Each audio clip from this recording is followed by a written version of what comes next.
have thought long and hard about and studied and come to this conclusion based on that kind of information? Or is it you picked it up from watching movies and TV, from hearing your friends talk, from reading memes passed around on Facebook? Like, where is your opinion coming from? And as we've seen from previous articles and surveys and such like things over the years, most people who are against various aspects of immigration are or feel that way. Sorry, my light went out there for a second. Because I guess ignorance, basically. I mean, they lack an understanding of the question. So their impression is based on incomplete information or erroneous information that they picked up from some dubious source somewhere. So, as one article stated that I read a while back, when you educate people about immigration, their opinion about it becomes more favorable, pretty much across the board. So, how can I boil all of this down? I guess what I'm saying is that even though it's a complex question, and there are lots of reasons why people feel the way that they do, overall, if you subtract people who are poorly informed and people whose opinions are based on some kind of antipathy towards those who are different in some way, there aren't a lot of people left. It's not a very big number who oppose immigration based on any sort of realistic and rational foundation. Yeah, there aren't a lot of people who are just like, I've studied the financial benefits and the social benefits and all those things, and my conclusion is that less immigration is preferable. It's really a pretty small number. So what has happened is you take that group, whoever that group is, who sincerely believes this based on, plausible scenarios and rational thinking. Whether I agree with it or not, it's at least rational. Like they've looked at whatever their metrics are that they're using and said, based on these, I think immigration is not a good idea. And then you add people who are ignorant of the question and easily swayed. That becomes a much larger number. And then people who are prejudiced in some way for some reason. Religion, culture, ethnicity. Who knows? And then that's where you get a number that's large enough that you have a kind of one of the two major political parties in this country has decided that its best course of action is to be anti-immigrant. It didn't used to be that way, but now they've kind of fixated on that and said, well, there's enough of them, and they're hardcore and they're really into it, so we're going to cater to them. And by doing that, by catering to them, they're also feeding that as well because they want to keep it alive. So, that's where you had like the whole Trump administration constantly pushing misinformation about immigrants because they were trying to keep that antipathy burning hot so that people would continue to support an otherwise really awful bunch of folks. So that's a whole other thing. I'm glad that thing is over. But so that's my conclusion based on this whole thing and on everything that I've read and believed since then. I'm not saying that everybody that's pro-immigration feels that way for quote right reasons. I'm sure there are people that are misinformed and people who are prejudiced and people who have all sorts of weird opinions involved in that side too. I am just saying that my conclusion is that ultimately there's more reason to be pro-immigration than anti-immigration, obviously, since that's the work that I do and that's the slant of this show. That is the bias, which we admit cheerfully on this in this show. But I do think it's easier for people to become pro-immigration if they have spent any time studying the issue dispassionately. And by study, I don't mean do your own research in that way that anti-vaxxers and flat earthers and all those people like go seek out the information that says this and then you will have done your research. I don't mean it like that, but I mean if they've actually studied the issue and read reports and thought about it, I think the tendency is to be more pro-immigration than not. I think if you are a person who, they talked a lot in this thing about being a global citizen versus a national citizen, in your identity, your sense of self. And I think if you think that just sounds weird. If you think of the world as a fairly small thing in a very large universe, and the human race is a pretty tiny group of relatively insignificant beings in the vast cosmos, then you will realize that we're all kind of in it together. Like what we do over here affects them over there, regardless of how much we might say, nope, it's not your issue. This is our little piece of land. I mean, if I decide to play my drums, for example, I'm a drummer, set up on the front porch and play my drums, that's not just me. It's everybody within like a block or more is going to have to share that experience with me. So it's not like I can say, hey, I'm on my property. I'm a citizen of Tomville, the Tom Nation. And, that's what I do. I play my drums every morning at 4 a.m. Well, it doesn't fly. It spreads. If I burn my trash, like, hey, I'm going to take all my trash outside and burn it every day, other people are going to be breathing that smoke. There are all sorts of things that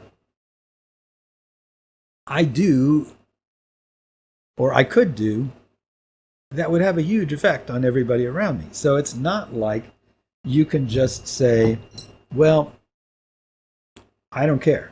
I'm an American and that's that, and we'll do what we want here, and the rest of the world, you just deal with it, because we are all connected in one way or another. No two ways about it. You cannot argue or rationalize your way out of the fact that we are all connected and that what one does, everybody feels the effect of. It may seem like a very small effect. I mean, it's, you can feel pretty small and helpless in the grand scheme of things when you're trying to change the world for a better place, for example. You feel pretty puny and unimportant. But it does have an effect. This show by itself, I don't think very many people watch it. But some do. And of the ones that do, some percentage, I'm not even going to guess how large that percentage is, some percentage are going to be affected by what I'm saying. They're going to hear it and go, that makes sense to me. Or, I didn't know that. Or, That's an interesting point. Somebody is going to be affected by it. That's why I do it. It's not to be popular, because if I wanted to be popular, I'd have a show about something else and I'd present it in a different way. I would, you know, clean myself up a little bit, get a nice background, say, hey, uh, do better sound, better video, better graphics, better whatever. But it's pretty basic stuff that I'm doing here. I just turn on the camera, start talking, read a few news stories, and pontificate every now and then. Sometimes they make sense. Sometimes I talk myself in a circle and I have no idea what I'm talking about. But that's just, hey, there's another technical glitch right there. Um, that's just the way it is. It's it's like this because the main point of the show is to share information.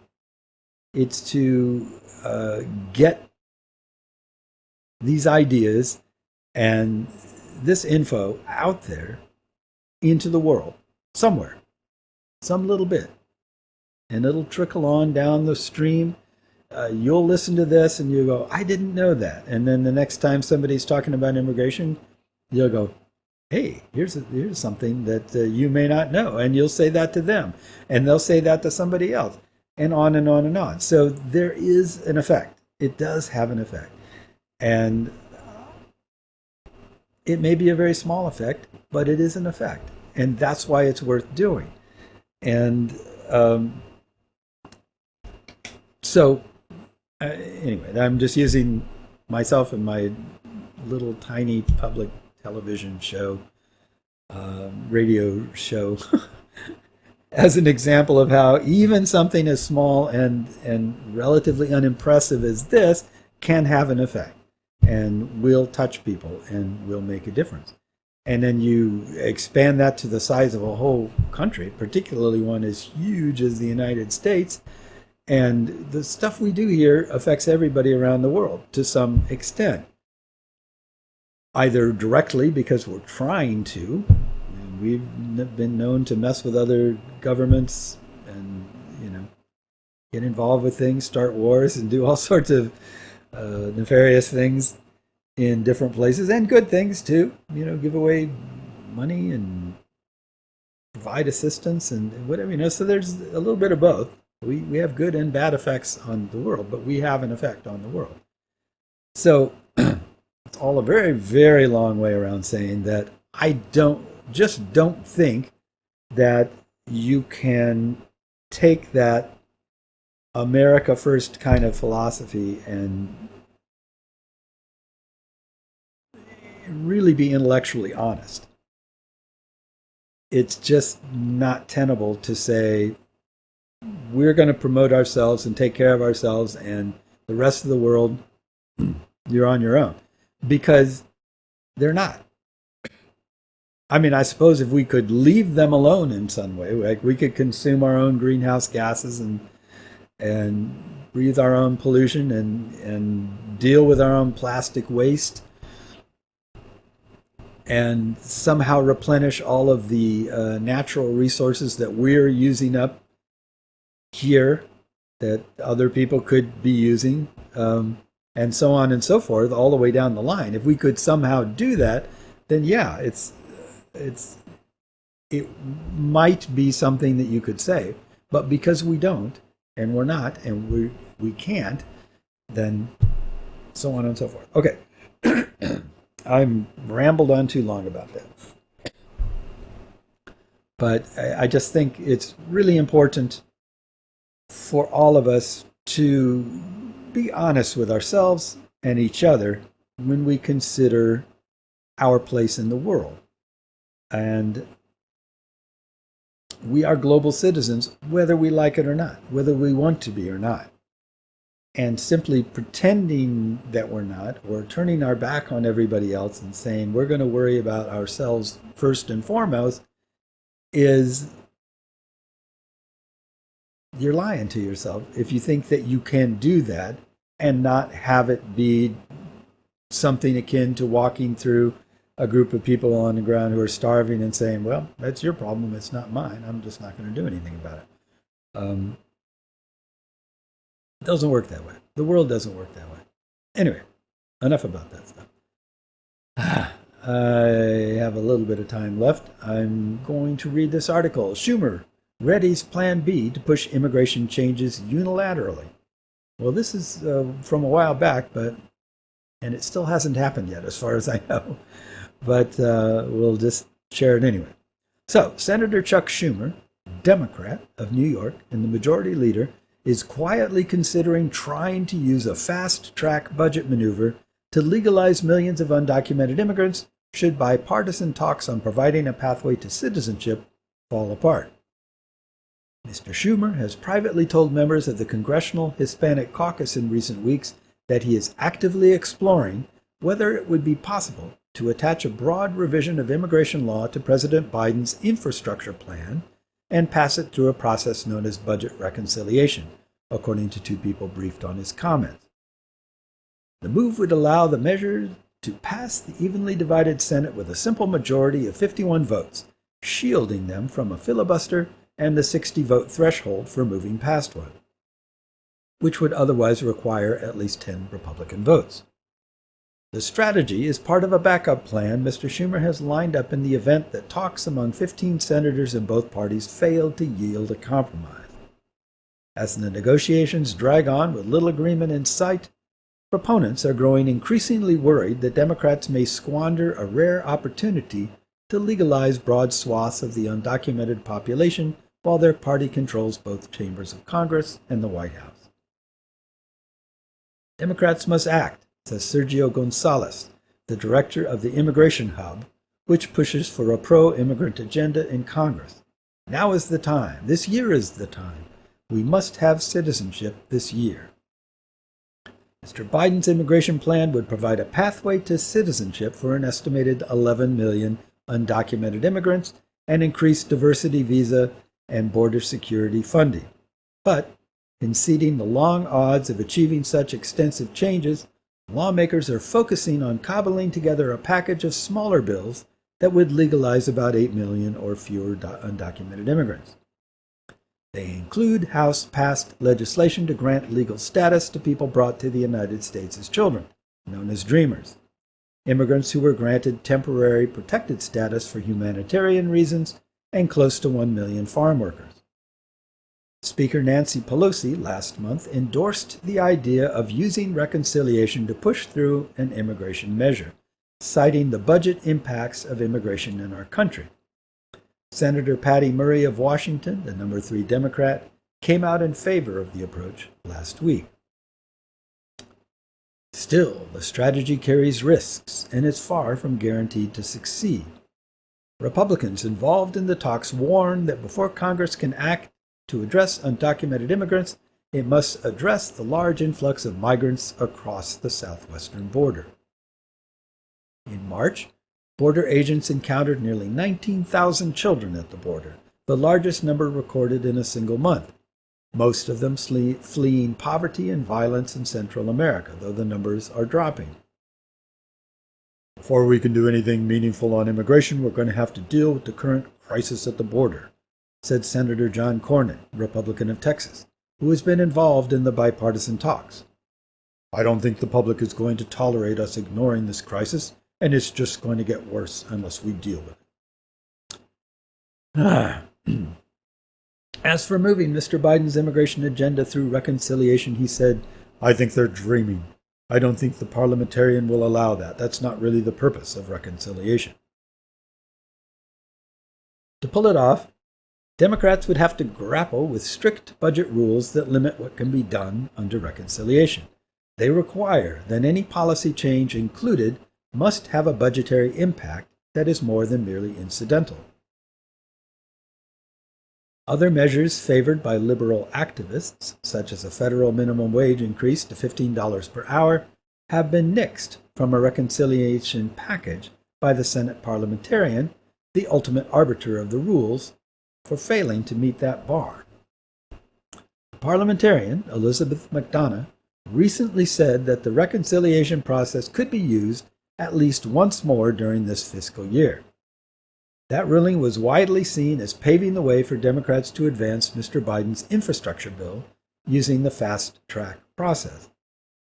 It also set progressive activists to thinking about what else they could push through, including measures to address climate change, expand Medicare, and revamp the immigration system. A team of immigration activists and researchers, as well as congressional aides, is exploring the question, digging into the best way to present their case to Ms. McDonough, who declined to comment for this article. Let's see. I'm losing my place. They have found past precedents, including one from 2005, in which changes to immigration policy were allowed as part of a budget reconciliation package, and they are tallying up the budgetary effects of the immigration proposals, which total in the tens of billions of dollars. Researchers have dredged up supporting quotes from Republicans from 2005, when they won sign-off for including a measure to recapture unused visas for high-skilled workers in a reconciliation package. Mr. Cornyn praised the move at the time as a way to keep jobs here in America, rather than export them to places like India and China. The pro-immigration group, FWD.us, hired Kevin Kayes, a former Assistant Senate parliamentarian, to help own the procedural argument in favor of allowing the maneuver this year. Those provisions are the precedent for us, said Carrie Talbot, the deputy director of the Immigration Hub. A lot of things we're trying to do now relate to what was approved in 2005. Ms. Talbot says she believes the total budget impact of the immigration bills under consideration is high enough to meet the reconciliation standard. We're definitely in the tens of billions. We think we passed that test, she said. The estimated cost of the House-passed legalization measures is about $40 billion over 10 years. Immigration advocates are also pushing for an expedited pathway to citizenship for the more than 5 million unauthorized immigrants who are essential workers, which is likely to carry an even higher budget impact on health care benefits, Medicaid spending, and tax credits. 22 Democrats, including 4 senators, recently wrote a letter to Mr. Biden urging him to include an immigration overhaul in his infrastructure package. Many are worried that they will lose control of Congress in the 2022 midterm elections and fearful that the Supreme Court will strike down former President Barack Obama's protection for Dreamers. We ought to take this opportunity, this term, to finally do what the American people want us to do, which is pass immigration reform, Representative Joaquin Castro, Democrat of Texas, and one of the letter's authors, said in an interview. I don't think the Republicans should be able to run the clock out on this term before we pass meaningful immigration reform through the Senate. Yet, not all Democrats are likely to support a unilateral approach.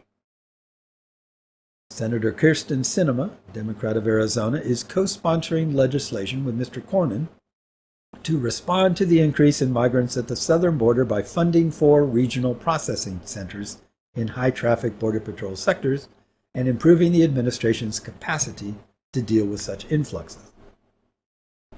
For now, Senator Richard J. Durbin, the number 2 Democrat who has for years pushed for a path to citizenship for the Dreamers, said that he was focused on passing a bipartisan immigration bill and that Mr. Schumer had encouraged him to work to reach a deal with Republicans. We agree on a bipartisan basis. We've got to reform the system, Mr. Durbin said. Senator Tom Tillis, Republican of North Carolina, another of the 15 senators involved in the immigration talks, said he believed that trying to use the reconciliation process for immigration reform would be a disaster. But Mr. Tillis said he thought a bipartisan deal that couples a path to citizenship for the Dreamers with a greater investment in border security was still possible and perhaps getting closer. The crisis at the border is undisputable. Even the president admits that now. So if we can work on that and then work on some of the path options that I've supported in the past, I'm guardedly optimistic, he said. It annoys me to read quotes from some of these guys. They're so full of it. Anyway, Well, I've run out of time, and my voice is checking out on me here.